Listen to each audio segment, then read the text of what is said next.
6e séance numéro 23, exercice 78 de la page 229. Ce terrain admet la droite rouge, comme axe de symétrie. Il faut calculer le périmètre et l'aire du terrain. On va commencer par calculer le périmètre.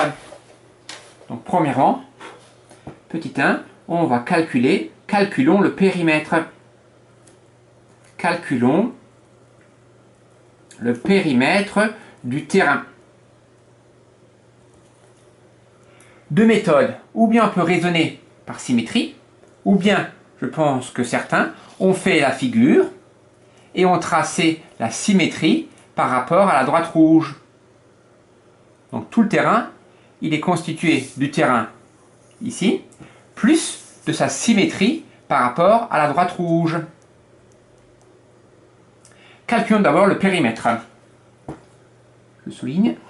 Donc pour le périmètre, c'est la longueur du contour. Donc je vais commencer par un point et je vais faire le tour du terrain. Donc je commence par ce point-là par exemple. Là je fais 30, plus 30. Bon, je vais écrire. Donc c'est 30, plus 30, plus 50, plus 50.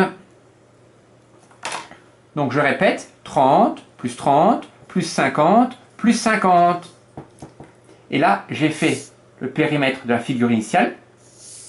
Et après, comme la symétrie conserve les longueurs, si j'ai 50 ici, j'ai aussi 50 là, 50 ici, donc 50 ici, 30 et 30, et 30 et 30. Donc je peux très bien faire tout ça fois 2. Je calcule, 30 plus 30, ça fait 60, 60 plus 100, 160.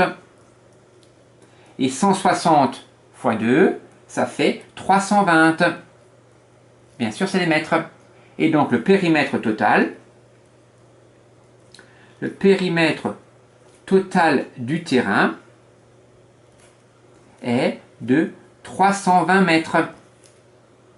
Ça, c'est assez facile. Un peu plus difficile de calculer l'aire. Deuxièmement, il n'y a pas le petit 1 et le petit 2, mais j'invente un deuxièmement, on va calculer l'aire.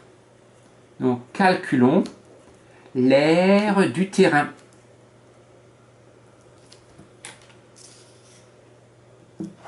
Alors le grand terrain, l'aire totale, est constitué de l'aire des deux carrés jaunes. Donc on va faire l'aire d'un carré jaune, et après on multipliera tout par 2, plus l'aire d'un triangle bleu, plus l'aire d'un triangle bleu, plus l'aire d'un triangle vert, plus l'aire d'un triangle blanc. Ça, vous l'avez peut-être oublié. Plus l'aire d'un triangle blanc. Et tout ça, on va le multiplier par 2.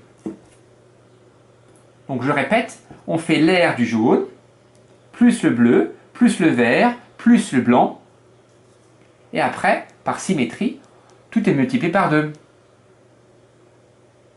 À la place de faire ça, on aurait pu mettre les deux triangles blancs ensemble pour former ici un carré. On va faire déjà cette méthode. Donc l'aire du carré jaune. L'aire d'un carré, c'est côté fois côté. Donc l'aire du carré jaune, c'est 30 fois 30. L'aire du triangle bleu. L'aire d'un triangle, c'est un côté qu'on appelle base, multiplié par la hauteur relative à ce côté et divisé par 2. Donc si on prend ça comme base, 40, multiplié par la hauteur ici, relative à ce côté, c'est bien une hauteur, parce que le triangle est rectangle ici. Et donc c'est 30 fois 40 divisé par 2. Si on met les deux bleus ensemble, ça nous évite de diviser ici par 2 et de multiplier après par 2. Mais bon. L'aire du triangle vert, c'est aussi un triangle rectangle, donc c'est base fois hauteur divisé par 2. C'est le même. 40 fois 30 divisé par 2. Et l'aire du triangle blanc, base fois hauteur divisé par 2. Le triangle est aussi un triangle rectangle ici. Et donc c'est 30 fois 30 divisé par 2. Je vais tout calculer. 30 fois 30, ça fait 900. Parce que 3 fois 3, 9 et il reste 2 zéros. 3 fois 4, 12. Donc 40 fois 30, 1200. Et 1200 divisé par 2, la moitié de 1200, 600. C'est le même calcul. 600. Et 30 fois 30, 30 fois 30, 900, divisé par 2, 450. Il ne faut pas oublier les parenthèses. Parce que si on met pas de parenthèse, quand la multiplication est prioritaire, c'est que le 450 qui est x2. Alors que moi, je veux l'aire de toute la figure. Donc, tout ce qui est en haut, x2. Je continue. 900 plus 600 plus 600 plus 450, ça fait 2550.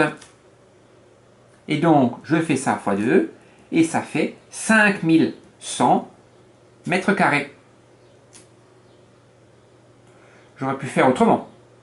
Au lieu de faire x2, j'aurais pu mettre les deux triangles bleus ensemble pour faire des rectangles.